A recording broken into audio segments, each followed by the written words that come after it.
Hi hello నమస్తే welcome to విజయ మా ఊరు ఆడియో బుక్స్ ఛానల్. నేను విజయలక్ష్మిని. ఫ్రెండ్స్, నవల స్రవంతిలో నేను మీకు ఇప్పుడు వినిపిస్తున్న నవల ఆరాధ్య. రచన శ్రీమతి అంగులూరి అంజనీదేవి. సో మరిప్పుడు మీకోసం ఆరాధ్య నవల ఆడియో మొదటి భాగం.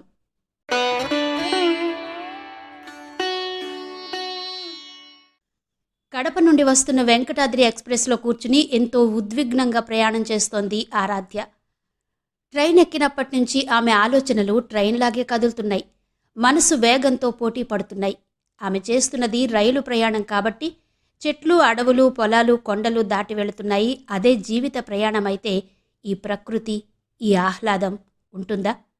ఆరాధ్య బీటెక్ పూర్తి చేసి ఉద్యోగాన్వేషణలో ఉంది. ఎంత చదివినా ఇంట్లో ఉంటే పిలిచి ఉద్యోగాలెవరూ ఇవ్వరు కదా. బయటికెళ్ళి ప్రయత్నించాలి. అప్పుడప్పుడు నెట్లో కూడా సెర్చ్ చేసుకోవాలి. అంతేకాదు, సాఫ్ట్వేర్ ఫీల్డ్లో జాబ్స్ చేయాలనుకున్నప్పుడు సాఫ్ట్వేర్ కోర్సెస్ నేర్చుకోవాలి. వాటిల్లో సి లాంగ్వేజ్, C++, జావా నేర్చుకోవాలి. ఇవి కాక ఇంకా .NET, SharePoint, Oracle, SAP, mainframes కోర్సులు కూడా ఉంటాయి. ఈ కోర్సులు నేర్చుకున్న ఎక్స్పీరియన్స్ ఉందా అని అడుగుతూ ఉంటారు.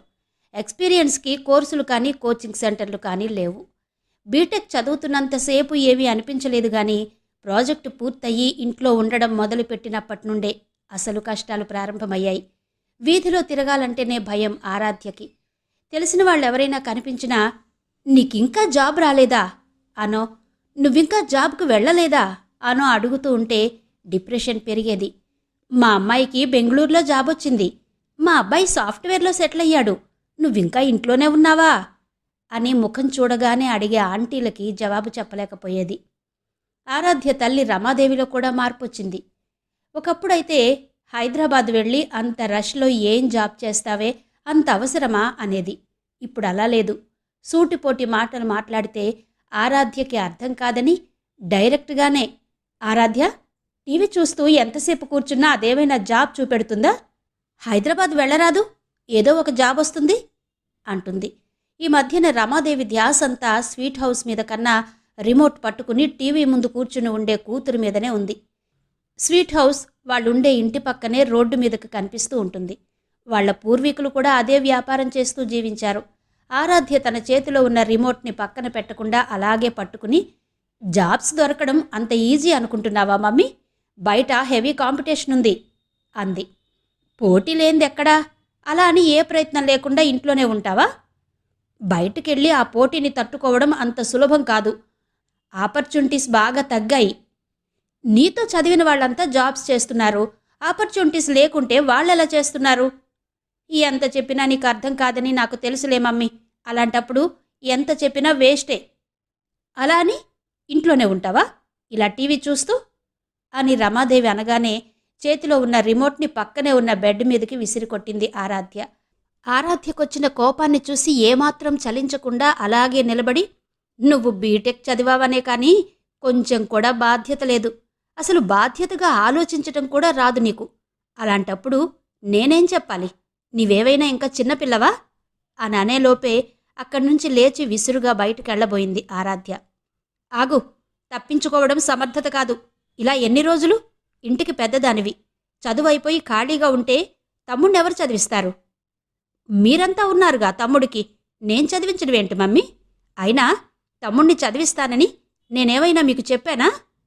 నువ్వు చెప్పినా చెప్పకపోయినా ఇప్పుడు మనం ఉన్న ఈ పరిస్థితిలో తమ్ముణ్ణి నువ్వే చదివించాలి. అబ్బా, తమ్ముడి విషయం పక్కన పెట్టి మాట్లాడు మమ్మీ. మరింకేం మాట్లాడాలి? బీటెక్ అయిపోయిందన్న మాటే గాని నాకు ఒక్క కోర్సులోనైనా కోచింగ్ ఇప్పించారా? హైదరాబాద్ పంపించారా? ఇప్పుడేదో ఇలా అంటున్నావు గాని నాతో చదివిన వాళ్ళంతా ఎక్కడున్నారో, ఎలా ఉన్నారో, వాళ్ళు అలా ఉండే ముందు ఏ ఏ కోచింగులు తీసుకున్నారో అడిగి తెలుసుకున్నావా? నేను చెప్పినా వినేదానివి కాదు. అసలు నా గురించిన ఆలోచనే లేదు. ఇక టీవీ చూస్తూ ఇంట్లో ఉండక ఇప్పుడు నన్నేం చేయమంటావు అంది ఆరాధ్య. మరిప్పుడు వెళ్తావా హైదరాబాద్కి? కోచింగ్ తీసుకుంటావా?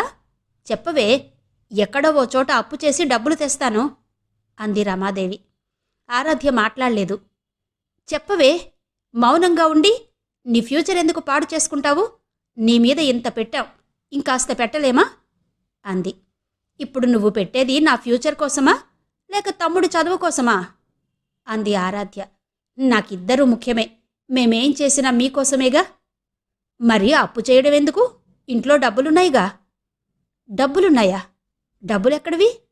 డాడీ నువ్వు రాత్రి లెక్కపెట్టి బీరువాలో పెట్టడం నేను చూడలేదనుకుంటున్నావా? అవి నీకోసం కాదా ఆరాధ్య, తమ్ముడి కోసం. తమ్ముడు ఇప్పుడు బీటెక్ ఫైనల్ ఇయర్. అందులో అది పేమెంట్ సీట్. ఫైనల్ ఇయర్కి కట్టాల్సింది కట్టాలి కదా అంది రమాదేవి. అర్థమైంది మమ్మీ. మీ కాన్సంట్రేషన్ మొత్తం తమ్ముడి మీదనే ఉంది. అందుకే నేను అడిగినప్పుడు నాకు డబ్బులివ్వలేదు. అంతేకాదు, మీరు నన్ను తమ్ముణ్ణి చేర్పించినంత మంచి కాలేజీలో కూడా చదివించలేదు. ఏదో బీటెక్ చేయించామంటే చేయించారు, అంతే అంది ఆరాధ్య. మాట్లాడలేకపోయింది రమాదేవి. బీటెక్ చదివిస్తే మంచిదనుకున్నారే గాని అందులో కూడా మంచివి కాని కాలేజీలు ఉంటాయన్నది ఆమెకు తెలీదు. ఎందులో చదివితే తక్కువ ఖర్చు వస్తుందన్నదే చూశారు. అక్కడే చదివించారు. తల్లి మౌనంగా ఉండడం చూసి, మనం చదివే కాలేజీని బట్టి కూడా ఉద్యోగాలొస్తాయి మమ్మీ. అప్పుడు అలా ఆలోచించే గోపిని అంత మంచి కాలేజీలో చేర్పించారు. నువ్వు నన్ను అర్థం చేసుకోకుండా ఇలా మాట్లాడితే నేనేం చెయ్యను ఆరాధ్య? నువ్వు చెయ్యాల్సిందేమీ లేదు మమ్మీ. నేను అర్థం చేసుకోలేనిది కూడా ఏమీ లేదు. మీరు నా కోసం అప్పులేం చెయ్యనవసరం లేదు. ఇప్పటికే నా మీద పెట్టింది చాలు. ప్రతిరోజు నువ్వు నాన్న నా విషయంలో ఎంత గొడవ పడుతున్నారో నేను వింటూనే ఉన్నాను. అయినా తప్పక చచ్చినట్టి ఈ ఇంట్లోనే పడి ఉన్నాను. అందుకు నన్ను నేను తిట్టుకోవాలి. ముందు నాకసలు ఆత్మాభిమానం లేదు అంది బాధగా ఆరాధ్య. అలా అనకు ఆరాధ్య. నేను నాన్న నీకేమైనా పరాయి వాళ్ళమా అంటూ ఆమె కూడా బాధపడింది. ఆరాధ్య మాట్లాడకుండా ఆలోచిస్తోంది. ఏంటే ఆలోచిస్తున్నావు? వెంటనే అడిగింది రమాదేవి. ఏం లేదు, నా ఉద్యోగ ప్రయత్నాలేవో నేను చూసుకుంటాను అంది ఆరాధ్య. ఆమెలో కసి పెరిగింది. ఎలా చేసుకుంటావే? నాకు మాత్రం తెలుసా? ప్రయత్నిస్తాను అంటూ ఇంకేం మాట్లాడకుండా బయటికెళ్ళింది ఆరాధ్య. ఆ రాత్రికే ఫ్రెండ్కి ఫోన్ చేసింది. అతను హలో అనగానే, నేను ఈ ఇంట్లో ఉండలేకపోతున్నాను రాకేష్, నాకు జాబ్ కావాలి అంది. జాబా? హైదరాబాద్ రాలేనని నువ్వేగా అన్నావు. పైగా మా ఇంట్లో వాళ్ళు అంత దూరం పంపించరని కూడా అన్నావు. అన్నాను రాకేష్. కానీ లేదు, ఏం లేదు. హాయిగా తిని ఇంట్లో కూర్చో. ఇప్పుడంత అవసరం ఏమొచ్చింది అంటూ నవ్వాడతను. నేనింత సీరియస్గా అడుగుతుంటే నీకు నవ్వెలా వస్తుంది? ఇప్పుడు నేనెంత బ్యాడ్ పొజిషన్లో ఉన్నానో నీకు తెలుసా? నీ పొజిషన్ బ్యాడా అంటూ మరింత ఆశ్చర్యపోయాడు రాకేష్. అవును రాకేష్, నీకెలా చెప్పాలో అర్థం కావడం లేదు. నువ్వెలా చెప్పినా అర్థం చేసుకుంటాను, కానీ ఇప్పుడు కాదు. నేనిప్పుడు నిద్రపోయే మూడ్లో ఉన్నాను.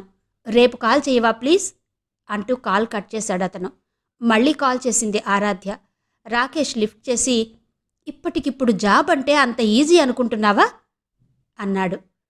నీకు రాలేదా? నువ్వు చెయ్యట్లేదా అంది ఆరాధ్య. అప్పటి పరిస్థితులు వేరు, ఇప్పుడున్న ఈ పరిస్థితులు వేరు. అయినా నేను నీకన్నా 2 ఇయర్స్ సీనియర్ని. అప్పటికీ ఇప్పటికీ సాఫ్ట్వేర్ రంగంలో చాలా మార్పులొచ్చాయి అన్నాడతను. మార్పులు ఎప్పుడూ వస్తూనే ఉంటాయి. మార్పులొచ్చినంత మాత్రాన ఎవరు జాబ్స్ చెయ్యట్లేదా? ఇప్పుడు నా బ్యాచ్ వాళ్ళు కూడా బయటికెళ్ళి జాబ్స్ చేస్తున్నారు. నేనే ఇంట్లో ఉండి రోజు మా మమ్మీ చేత తిట్లు తింటున్నాను అంది ఆరాధ్య. అవతలి వైపు నుండి ఎలాంటి సమాధానం లేదు. మాట్లాడవేం రాకేష్? ఏం మాట్లాడను ఆరాధ్య? నేనేం మాట్లాడినా నీకు అర్థం కాదు. ఎందుకంటే నీకు జాబ్ కావాలి, అదే ఉంది నీ మైండ్లో. అఫ్కోర్స్ ఎవరైనా నీలాగే ఆలోచిస్తారనుకో అన్నాడు. అంటే నాకు జాబ్ రాదంటావా? వస్తుంది, ఎందుకు రాదు? తొందరపడొద్దంటున్నాను. నేనేం తొందరపడడం లేదు, ఇప్పటికే ఆలస్యమైంది. నువ్వలా అనుకుంటే నేనేం చెయ్యలేను. ఇక్కడ కొంతమంది బీటెక్ చేసిన వాళ్ళు సరైన జాబ్స్ లేక 4,000కి 5,000కి రిసెప్షనిస్టులుగా నెలంతా వర్క్ చేస్తున్నారు. అంత బ్యాడ్గా ఉంది ఇక్కడ. అందుకే ఒక ఫ్రెండ్గా నేను నీకిచ్చే అడ్వైజ్ ఏంటంటే, నువ్విక్కడికి రావద్దు. నువ్వసలు నా ఫ్రెండ్వే కాదు అంటూ కాల్ కట్ చేసింది ఆరాధ్య. రాకేష్ వెంటనే ఆరాధ్యకి కాల్ చేశాడు. ఆరాధ్య ముఖం అదోలా పెట్టుకుని కాల్ లిఫ్ట్ చేసి, చెప్పు అంది. అర్థం చేసుకోకుండా కాల్ కట్ చేస్తావెందుకు? నీకేవైనా మెంటలా అన్నాడతను. మరేం చెయ్యాలి రాకేష్? ఆరాధ్య, నేనేది చెప్పినా నీ మంచికే చెబుతానని నువ్వెందుకు అనుకోవు? నువ్వేం చెబుతావో నాకు తెలీదు. నాకు మాత్రం జాబ్ కావాలి. ఇక్కడ సాఫ్ట్వేర్ కోర్సెస్ నేర్చుకున్న వాళ్ళకే జాబ్స్ రావడం లేదు ఆరాధ్య. ఆరాధ్య మౌనంగా ఉండడంతో అతను మరింత ఎక్స్ప్లెయిన్ చెయ్యాలనుకుని, నేనిక్కడ జావా నేర్చుకునేటప్పుడైతే ఒక క్లాస్కి 300 నుండి 400 వరకు స్టూడెంట్స్ అటెండ్ అయ్యేవాళ్ళు. ఫ్యాకల్టీ బాగుందనిపిస్తే 700 మంది స్టూడెంట్స్ వరకు అటెండ్ అయ్యేవాళ్ళు. అక్కడ లెక్చరర్స్ ఎల్సీడీ ప్రొజెక్టర్ పెట్టుకుని మైక్లో క్లాసులు చెబుతూ ఉండేవారు. ఒక్క అమీర్పేటలోనే 200 వరకు సాఫ్ట్వేర్ కోర్సెస్ నేర్పే ఇన్స్టిట్యూట్స్ ఉన్నాయి. అందులో నుంచి 100 మంది కోర్సెస్ నేర్చుకుని బయటకు వస్తున్నారు. ఎంతమందికని జాబ్స్ వస్తాయి? అలా చెప్పుకుంటూ పోతే ఇంకా చాలా ఉన్నాయి అన్నాడు రాకేష్. అవి కూడా చెబుతావా? వ్యంగ్యంగా అడిగింది ఆరాధ్య. అంత వ్యంగ్యంగా మాట్లాడడం అవసరమా ఆరాధ్య? అయినా నేనెవర్ని రాకేష్ నీతో మాట్లాడ్డానికి? ఉన్న ఫ్రెండ్స్లో చాలా దగ్గర ఫ్రెండ్వి కదా. అయితే ఫోన్ పెట్టేనా అంది ఆరాధ్య. కోపమా? నాకెందుకు కోపం రాకేష్? హైదరాబాద్ రావద్దంటున్నాను కదా. నా కోపం అందుకు కాదు. నువ్వు ఆల్రెడీ సాఫ్ట్వేర్ జాబ్లో ఉన్నావు. నీ రిఫరెన్స్తో నాకు జాబ్ ఇప్పించలేవా అంది. ఒక్క నా రిఫరెన్స్ సరిపోదు ఆరాధ్య. కొన్ని కంపెనీస్లో డబ్బు కూడా అవసరమవుతుంది. దానికి మనం రెడీగా ఉండాలి అన్నాడు. డబ్బా అని ఉలిక్కి పడింది ఆరాధ్య. అవును, డబ్బే. హైదరాబాద్ రావాలి అంటే డబ్బు సిద్ధం చేసుకొని రా. నువ్విక్కడికొచ్చాక నా ప్రయత్నం నేను చేస్తాను. డబ్బంటే కొంచెం కష్టమే రాకేష్. మాకుండే స్వీట్ హౌస్ ఇప్పుడు సరిగ్గా నడవడం లేదు. మా పక్కనే ఇంకో 2 స్వీట్ హౌస్లు పెట్టడంతో పోటీ పెరిగింది, గిరాకీ తగ్గింది. అయినా ఇన్ని రోజులు సంపాదించింది ఉందిగా. మొత్తం పోయింది. మా ఇంట్లో దొంగలు పడ్డారు. అవునవును, ఒకసారి చెప్పావు. కానీ ఎంత పట్టుకెళ్ళింది వివరాలేం చెప్పలేదు అన్నాడతను. పట్టుకెళ్ళింది మా డబ్బే అయితే ఇంత లాస్ అయ్యేవాళ్ళం కాదు. అసలు ఆ రోజు మా ఇంట్లో మాకు సంబంధించిన డబ్బు కానీ బంగారం కానీ ఏమీ లేవు. 2 రోజులు బ్యాంకుకు సెలవు రావడంతో మా పక్కింటి వాళ్ళు టూర్కి వెళ్తూ మా ఇంట్లో కొంత డబ్బు దాచుకుని వెళ్లారు. వాళ్ళు తిరిగి వచ్చాక దొంగలు పడ్డారని చెప్పినా నమ్మకుండా మొత్తం మా చేత కట్టించుకున్నారు. మరి బంగారం? బంగారం కూడా మాది కాదు. మేం వడ్డీలకి డబ్బులిచ్చిన వాళ్ల దగ్గర నుండి నమ్మకం కోసం వాళ్ల బంగారు నగలు తీసుకుని మా ఇంట్లో ఉంచుకున్నాం. అవి పోయాయి. ఇప్పుడున్న బంగారం రేట్లను బట్టి క్యాలిక్యులేట్ చేస్తే మేమే వాళ్లకు బాకీ తేలాం. బయట అప్పు తెచ్చి కట్టాం. అంతా విని మై గాడ్ అన్నాడు రాకేష్. అందుకే రాకేష్, నాకేదైనా అవసరమైతే ముందు నువ్వు డబ్బులు పెట్టినా నాకు జాబొచ్చాక నీకిచ్చేస్తాను. నాకున్న ఫ్రెండ్స్లో నువ్వేగా బెస్ట్ ఫ్రెండ్వి. నన్ను నమ్మవా అంది ఆరాధ్య. చచ, నిన్ను నమ్మకపోవడమేంటి? అంతలో రమాదేవి అటువైపు వెళుతూ, ఎవరితో మాట్లాడుతున్నావే? రాకేష్ అంటున్నావు? అబ్బాయా అని అడిగింది. ఒక్క క్షణం ఏం చెప్పాలో తోచక ఆగింది ఆరాధ్య. ఆ తర్వాత చెవి దగ్గర ఉన్న మొబైల్ని తీయకుండానే కాస్త దూరంగా ఉన్న తల్లివైపు చూస్తూ, రాకేష్ కాదు మమ్మీ, రాక్షసి అంటున్నా. అబ్బాయి కాదు, అమ్మాయే. దాన్ని మేమంతా రాక్షసి అని పిలుస్తుంటాం అంటూ అబద్ధం చెప్పింది. ఆమె విని వెళ్ళిపోయింది. అబ్బాయిలతో స్నేహమంటే రమాదేవి ఊరుకోదు. అసలు అబ్బాయిలతో స్నేహాలు ఏర్పడతాయనే ఆరాధ్యను బయట ఊర్లలో ఉండే కాలేజీల్లో చదివించకుండా ఇంటికి 3 కిలోమీటర్ల దూరంలో ఉండే కాలేజీలోనే చేర్పించుకుంది. దానివల్ల ఖర్చులు తగ్గుతాయని, స్నేహాలు కూడా ఏర్పడవని. రాకేష్ లైన్లో ఉండడంతో, సరే రాకేష్, నన్ను హైదరాబాద్ ఎప్పుడు రమ్మంటావు అని అడిగింది ఆరాధ్య. ఆమెకు తల్లితో గొడవ పడలేక ఎప్పుడెప్పుడు హైదరాబాదుకు వెళ్దామా అని ఉంది. ఎప్పుడంటే రేపేరా ఆరాధ్య అన్నాడు రాకేష్. రేపే అంటే వీలవుతుందో లేదో. రేపు మా డాడీ, మా మమ్మీ, మా తమ్ముడు గోపిని కలవడానికి మద్రాసు వెళ్తున్నారు. వాళ్ళు వచ్చాక రానా? అవసరం లేదు, వాళ్ళటు వెళ్తారు, నువ్విటురా అన్నాడు.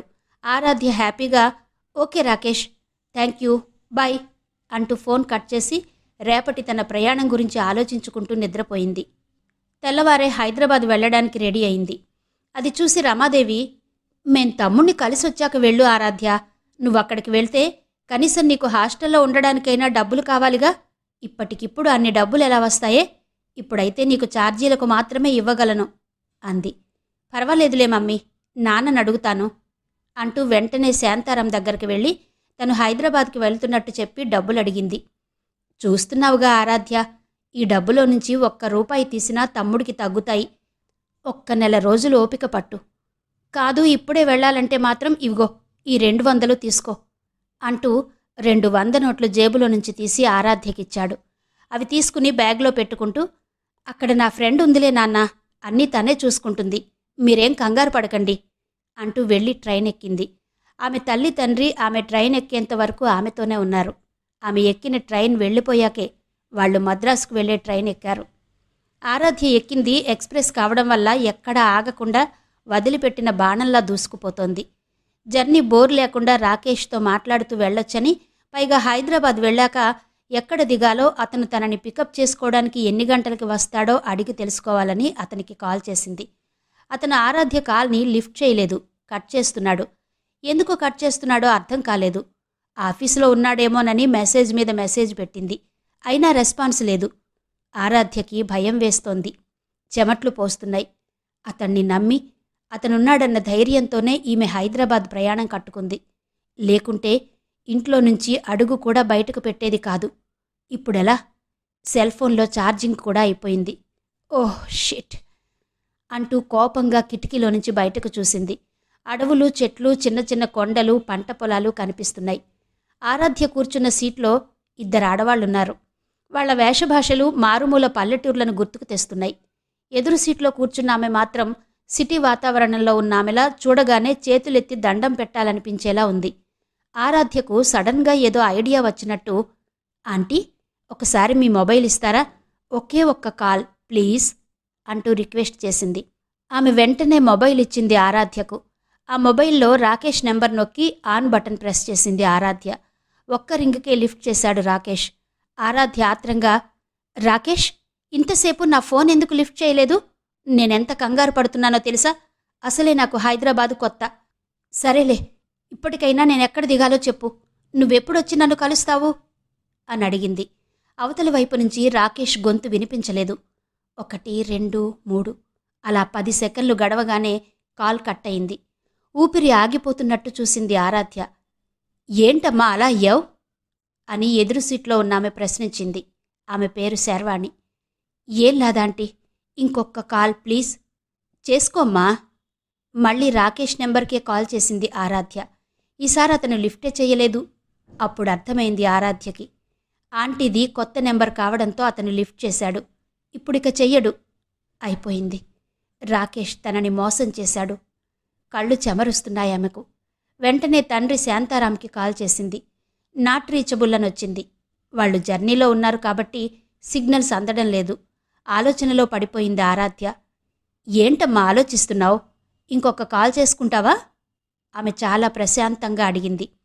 వద్దాంటీ, థ్యాంక్ యూ అంటూ ఆమె మొబైల్ ఆమెకిచ్చేసింది. శర్వాణి మొబైల్ తీసుకుంటూ ఆరాధ్య వైపు పరిశీలనగా చూసింది. క్రీమ్ కలర్ ప్యాంట్, అదే కలర్ టాప్, దానిమీద ఆరెంజ్ కలర్ శ్రగ్. ఆ డ్రెస్లో చూడగానే బాగుంది కదా అనిపించేలా ఉంది. కానీ ఈ అమ్మాయి ఈ డ్రెస్లో కాకుండా చుడీదార్లో అయితే ఇంకా బాగుండేది. ముఖంలో ట్రెడిషనల్ లుక్ కొట్టొచ్చినట్టు కనిపిస్తోంది. మాట్లాడుతున్నప్పుడు లేతగా, చురుగ్గా, హుషారుగా కదులుతున్న ఆ పెదవులైతే మరీ ముద్దొస్తున్నాయి. ఎక్కడికి వెళ్తున్నావమ్మా? ఆసక్తిగా అడిగింది శర్వాణి. హైదరాబాద్ ఆంటీ అని చెప్పిందే కానీ ఏదో భయం. ఆ భయానికి ఆమె బాడీ మొత్తం కదిలిపోతోంది. గొంతు తడారిపోతోంది. గుండె కొట్టుకునే వేగం పెరుగుతూ తగ్గుతూ ఉంది. కడుపులో ఏదో రాయి పెట్టినట్టు కూడా అనిపిస్తోంది. బ్యాగ్లో నుంచి వాటర్ బాటిల్ బయటకు తీసి నీళ్లన్నీ తాగేసింది. కర్చీఫ్ తీసుకుని కళ్ళు తుడుచుకుంది. కర్చీఫ్తో తుడవడం వల్లనో ఏమో ముఖమంతా కందినట్టయి గులాబీ పువ్వుపై లేత ఎరుపు చల్లినట్టయింది. ఆలోచిస్తోంది ఆరాధ్య. అసలు రాకేష్కి నేనెంత చేశాను? బీటెక్లో ఉన్నప్పుడు ఎప్పుడు డబ్బులు అడిగితే అప్పుడిచ్చాను. మమ్మీకి తెలియకుండా చాలాసార్లు స్వీట్ హౌస్లో నుంచి బాదం మైసూర్ పాక్ తీసుకెళ్ళి ఇచ్చేదాన్ని. అతని లవర్కి ఎప్పుడు గిఫ్ట్ ఇవ్వాలన్నా నేనే హెల్ప్ చేశాను. ఇదంతా మర్చిపోయాడా? ఇదే నా కృతజ్ఞత అనుకుంది మనసులో ఆరాధ్య. శర్వాణి కాస్త ముందుకు వంగి చనువుగా ఆరాధ్య భుజం పట్టుకుంది. ఏదో బాధపడుతున్నట్టున్నావు. నీ పేరేంటమ్మా? హైదరాబాద్లో ఎవరున్నారు? ఎవరికోసం వెళ్తున్నావు అంటూ ప్రేమగా అడిగింది. ఆ ప్రేమకి కొండలైనా కరిగేలా ఉన్నాయి. ఇంకొక్క క్షణమైతే ఆరాధ్య భోరున ఏడ్చేసేదే.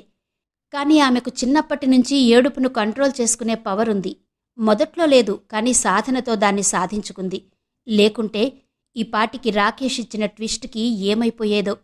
ఆరాధ్య జవాబు కోసం ఎదురుచూస్తూ ఆరాధ్య భుజాన్ని అలాగే పట్టుకుని ఉంది శార్వాణి. నా పేరు ఆరాధ్య ఆంటీ. హైదరాబాద్లో నాకెవ్వరూ లేరు. మా ఫ్రెండ్స్ కూడా చెన్నై, బెంగుళూరు, కొంతమంది స్టేట్స్లో ఉన్నారు. నా సూపర్ సీనియర్ నాకు జాబ్ ఇప్పిస్తాను రమ్మని ట్రైన్ ఎక్కాక ఫోన్ చేస్తే మాట్లాడడం లేదు అంది. మరి నెక్స్ట్ స్టేషన్లో దిగి రిటర్న్ వెళ్ళిపోతావా, లేక హైదరాబాద్లో దిగి అతన్ని వెతుక్కుంటూ వెళ్తావా అడిగింది శార్వాణి. రిటర్న్ వెళ్ళినా ఇంట్లో ఎవరూ లేరాంటీ. తమ్ముణ్ణి కలవడానికి మద్రాసు వెళ్లారు. హైదరాబాద్లో నాకు ఏ మూల తెలుసని అతన్ని వెతకాలి అంది. ఆమె ఆరాధ్య భుజాన్ని వదిలి వెనక్కి జరిగి కూర్చుంటూ, ఇంకాస్త ట్రై చేస్తే అతను టచ్లోకి రావచ్చేమో.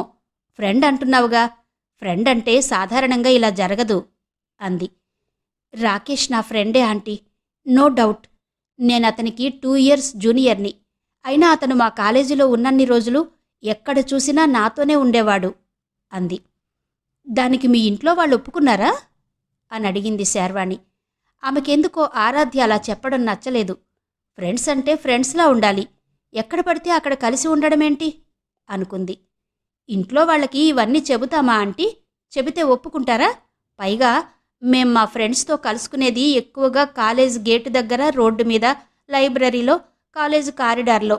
ఇలాంటి చోటికి పేరెంట్స్ ప్రతిరోజు వచ్చి చూడగలరా? అలా అని అందరికీ ఫ్రెండ్స్ ఉంటారని కాదు, ఫ్రెండ్స్ లేని వాళ్ళు కూడా ఉంటారు.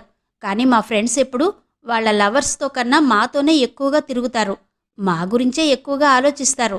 మాకదో సెక్యూర్డ్ ఫీల్ అంది. ఈ రాకేష్తో నీకెలా పరిచయం అడిగింది శార్వాణి.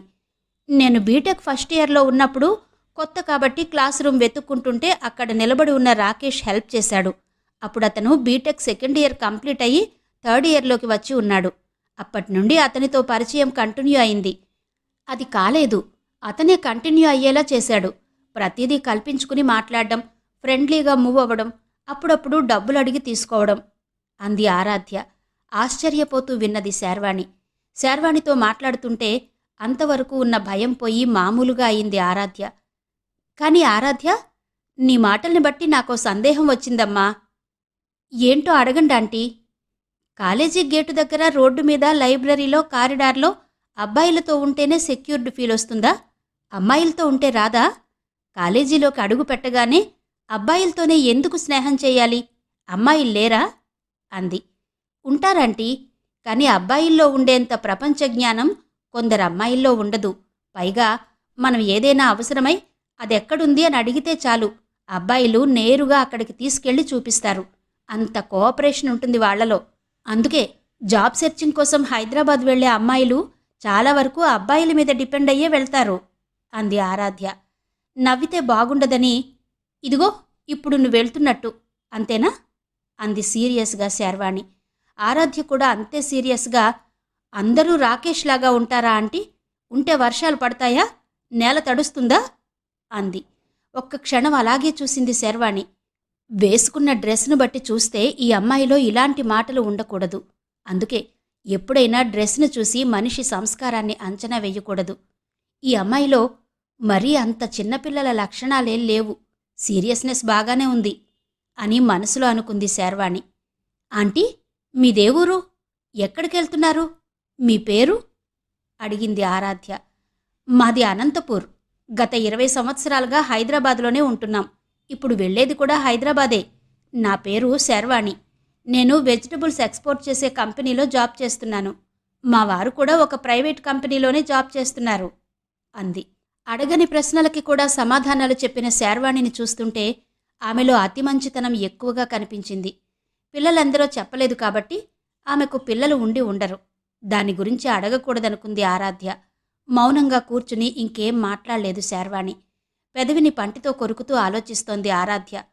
ట్రైన్ వెళుతూనే ఉంది. ఆరాధ్య మనసంతా పైకి చెప్పుకోలేని అశాంతితో వేదన పడుతోంది. హైదరాబాద్ వెళ్లడమా మానడమా అన్న ఒకే ఒక్క పాయింట్ దగ్గరే మనసు అతలాకుతలమవుతోంది. తొందరపడి ఎటూ తేల్చుకోలేకపోతోంది. ఇప్పుడు రాకేష్ కాల్ లిఫ్ట్ చేయకపోవడం వల్లనో ఏమో వర్తమానం చిమ్మ చీకటిలా కనిపిస్తూ భవిష్యత్తు అయోమయంగా అనిపిస్తోంది. ఆంటీ, హైదరాబాద్లో మీరుండేది ఎక్కడా అడిగింది ఆరాధ్య. మాదాపూర్, సిటీ అవుట్కట్స్లో ఉంటాం అంది శార్వాణి. సాఫ్ట్వేర్ కంపెనీస్ అన్నీ అక్కడికి దగ్గరలోనే ఉంటాయట కదా ఆంటీ? అవునమ్మా, హైటెక్ సిటీ మొత్తం సాఫ్ట్వేర్ కంపెనీసే. అయితే ఆంటీ, నాకు చిన్న హెల్ప్ చేస్తారా? అడుగమ్మా, ఏం కావాలి? నన్ను మీతో తీసుకెళ్తారా? శర్వాణి మాట్లాడలేదు. ఏవైనా అభ్యంతరమా ఆంటీ? అడిగింది ఆరాధ్య. శర్వాణి మాట్లాడకుండా ఆలోచిస్తోంది. ఎదుటివాళ్లు కష్టంలో ఉన్నప్పుడు ఆదుకోకుండా, ఆసక్తి చూపకుండా మౌనంగా ఉంటే ఆ తర్వాత అనవసరపు కష్టాలను, వైఫల్యాలను ఎదుర్కోవలసి వస్తుంది. పక్క మనిషిని ప్రేమించడం అందరూ చేయగలరేమో, కానీ సహాయపడే అవకాశం అందరికీ రాదు. ఇది తనకొక మంచి అవకాశమేమో, అందులో ఒక అమ్మాయికి, అది జాబ్ సెర్చింగ్లో ఉన్న అమ్మాయికి. ఏమాత్రం చేయూత ఇచ్చినా అది పుణ్యమే అవుతుంది అనుకుంది శర్వాణి. నా వల్ల మీకెలాంటి ఇబ్బంది రాదాంటీ. నేనిప్పుడు చాలా రిస్క్లో ఉన్నాను. ఒక్క 2 రోజులే. ఆ తర్వాత మా మమ్మీ వాళ్ళు మద్రాసు నుండి వచ్చి నాకు మనీ పంపిస్తారు. అప్పుడు వెళ్ళి హాస్టల్లో ఉంటాను. 2 రోజులు కాకుంటే 4 రోజులనుకోండి. అంతకన్నా ఎక్కువే ఉండను. ఇప్పుడు మీరు నాకిచ్చే ఈ షెల్టరే నా జీవితాన్ని పూర్తిగా మార్చేస్తుందన్న నమ్మకం నాకుంది. ఇలాంటప్పుడు ఆదుకున్న వాళ్లే లైఫ్ అంతా గుర్తుండిపోతారు అంది ఆరాధ్య. రిక్వెస్ట్గా చూసింది. ప్లీజ్ ఆంటీ అంది మళ్ళీ. ఆరాధ్య చాలా పరిణితిగల అమ్మాయిలా అనిపించింది శర్వాణికి. ఈ అమ్మాయిని తనతో ఇంటికి తీసుకెళ్లినా వచ్చే ఇబ్బంది ఏం ఉండదు. తన భర్త ఉపేంద్ర కూడా ఇప్పుడిప్పుడే అనంతపూర్ నుండి రాకపోవచ్చు. ఆయనొచ్చే లోపలే ఆరాధ్య హాస్టల్ చూసుకుని వెళ్ళగలదు. అందుకే ఉపేంద్రకి కాల్ చేసి ఒక్క మాటైనా చెప్పకుండా ఆరాధ్య భుజంపై చెయ్యి వేసి అభయమిస్తున్నట్టుగా, నిన్ను నాతో తీసుకెళ్తాను, నువ్వేం వర్రీ కాకు, నీ పరిస్థితి నాకు అర్థమైంది అంది. ఆమె 2 చేతుల్ని అపురూపంగా తన చేతిలోకి తీసుకుని అభిమానంగా పట్టుకుంది ఆరాధ్య. థ్యాంక్యూ ఆంటీ అంది. ఆరాధ్యను ఆ క్షణంలో చూస్తుంటే కృతజ్ఞత అనేది అంత గొప్పగా ఉంటుందా అనిపించింది శర్వాణికి. ట్రైన్ స్లో అవుతూ సికింద్రాబాద్ స్టేషన్లో ఆగింది. మనం దిగాల్సింది ఇక్కడే అంటూ ఆరాధ్యను తీసుకుని ట్రైన్ దిగింది శర్వాణి. స్టేషన్ నిండా జనం కిక్కిరిసి ఉన్నారు. వాళ్లను తోసుకుంటూ స్టేషన్ బయటకు రావడానికి వాళ్లకి 10 నిమిషాలు పట్టింది. అక్కడ సిటీ బస్సులు, మెట్రో సిటీ బస్సులు ఆగి ఉన్నాయి. నార్మల్ బస్ ఎక్కింది శర్వాణి. ఆరాధ్య ఆమె వెనకాలే బస్ ఎక్కి అటూ ఇటూ చూస్తుంటే, ఇక్కడ కూర్చో అంటూ ఆరాధ్యను తన పక్కన కూర్చోబెట్టుకుంది. అబ్బా, ఎంత రష్ ఆంటీ! మరీ ఇంత రద్దీ అయితే భూమి బద్దలైపోదా? దిగ్భ్రాంతిగా చూస్తూ అడిగింది ఆరాధ్య. ఆమె నవ్వింది. ఇదంతా ఈ ఒక్కరోజే నీకు కొత్త. రేపటి నుండి మామూలైపోతుంది. ఇదిగో ఇలా కిటికీలో నుంచి బయటకు చూడు. నీకు మనం వెళ్తున్న ఏరియాని పరిచయం చేస్తాను అంది శర్వాణి. అలాగే ఆంటీ అంటూ చూసింది ఆరాధ్య. ఇప్పుడు మనం ప్యారడైజ్, బేగంపేట్, లాల్ బంగ్లా, మైత్రివనం, యూసఫ్గూడ, కృష్ణానగర్, జూబ్లీ చెక్పోస్ట్ మీదుగా వెళ్తున్నాం. అదిగో ఆ కనిపించేదే పెద్దమ్మ తల్లి టెంపుల్. అది దాటాక మాదాపూర్ వస్తుంది. అక్కడే మనం దిగాలి అంది. ఈ లోపలే మాదాపూర్ వచ్చింది. ఇద్దరూ బస్సు దిగి నడుచుకుంటూ ఇంటికెళ్లారు. ఇంటికెళ్ళాక తేలిగ్గా ఊపిరి పీల్చుకుంది ఆరాధ్య. ఏమీ తెలుసుకోకుండా, ఎవరితోడూ లేకుండా, కొత్తవాళ్లం, ముఖ్యంగా అమ్మాయిలం హైదరాబాద్ వస్తే కష్టమే ఆంటీ అంది ఆరాధ్య. ఆ మాటలు వింటూనే ఓ చిరునవ్వు నవ్వింది శర్వాణి. ముందు నువ్వు ఫ్రెషప్ అవ్వు ఆరాధ్య, కాఫీ పెడతాను, ఇద్దరం కలిసి తాగుదాం అంది. కాఫీ పెడుతూనే ఆ ఇంట్లో ఏది ఎక్కడ ఉందో ఆరాధ్యకు పరిచయం చేసింది శర్వాణి. ఆ ఇంట్లో 2 బెడ్రూమ్లు, ఒక కిచెన్, పెద్ద హాలు, బయట ఆవరణలో పూల మొక్కలతో చాలా ఆహ్లాదంగా ఉంది. అంతా తిరిగి చూసి ఇద్దరూ ఓ చోట కూర్చుని కాఫీ తాగారు. ఏవేవో మాట్లాడుకున్నారు. ఆరాధ్యకు ఆమె ప్రవర్తన వల్లనో ఏమో అది పరాయి ఇల్లులా అనిపించలేదు. ఎంతో కాలంగా ఉంటున్న ఇల్లులా ఉంది. అంతేకాదు, ఎన్నో జన్మల అనుబంధమేదో ఆ ఇంటితో ఉన్నట్టుగా అనిపిస్తోంది. అందుకేనేమో కొన్ని చోట్ల ఎప్పటికీ ఉండిపోవాలనిపిస్తుంది. అది స్థలమహిమ వల్లనో, వ్యక్తుల ప్రవర్తన వల్లనో అర్థం కాదు. రాత్రికి డిన్నర్ అయ్యాక, నువ్వీ గదిలో పడుకో ఆరాధ్య అంటూ ఆ గదిలో ఉన్న పక్క దులిపి బెడ్షీట్ మార్చింది. దోమలు రాకుండా ఆలౌట్ పెట్టింది. ఆ ఇంట్లో అడుగుపెట్టిన క్షణం నుండి నిశ్శబ్దంతో కూడిన ప్రశాంతతను, శర్వాణి ఆంటీ ప్రేమను పరిపూర్ణంగా ఆస్వాదిస్తోంది ఆరాధ్య. శర్వాణి తన గదిలోకి వెళ్తూ, నీకు దాహంగా అనిపిస్తే కిచెన్ పక్కనే డైనింగ్ హాల్లో ఫ్రిడ్జ్ ఉంది, వెళ్ళి తాగు. అక్కడ లైట్ వెలగాలంటే ఇదిగో ఇక్కడ స్విచ్ ఉంది అంటూ స్విచ్ బోర్డు చూపించింది. అలాగే ఆంటీ అంది ఆరాధ్య. ఆరాధ్య, ఎవరో ముక్కు ముఖం తెలియని ఈ కొత్త ఆంటీ దగ్గర నాకు ఎలా ఉంటుందో ఏమోనన్న కంగారు నీలో ఉండొచ్చు. దాన్ని వెంటనే తగ్గించుకుని నిశ్చింతగా నిద్రపో అంది. మాట్లాడలేదు ఆరాధ్య. ఎందుకలా ఉన్నావా ఆరాధ్య? దిగులుగా ఉందా? లేదాంటీ, నేను బాగానే ఉన్నాను. బాగుండాలారాధ్య, మనం బాగుంటేనే దేన్నైనా సాధిస్తాం అంది శార్వాణి. మౌనంగా విన్నది ఆరాధ్య. నువ్వు పైకి బాగున్నట్టున్నా లోపల ఏదో మదన పడుతున్నావా ఆరాధ్య? జాబ్ గురించే కావచ్చు, రాకేష్ చేసిన మోసం గురించే కావచ్చు. అవన్నీ మరిచిపో. నీకు దేవుడు ఏ టైంకు ఏదివ్వాలో అదిస్తాడు. ఏది ఇవ్వకూడదో అది నువ్వడిగినా ఇవ్వడు అంది. నిజమే ఆంటీ, మీ వల్ల నాకు చాలా విషయాలు తెలుస్తున్నాయి అంది ఆరాధ్య.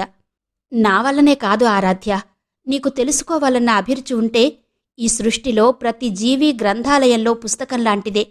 ప్రతి పుస్తకంలోనూ వెలుగు ఉంటుంది. ఆ వెలుగే మనకు దారి చూపుతుంది. హాయిగా పడుకో, రేపు ఇంటర్వ్యూకి వెళుదువుగాని అంటూ ఆమె వెళ్ళి తన గదిలో పడుకుంది. ఆరాధ్యకు పడుకోగానే నిద్రపట్టింది.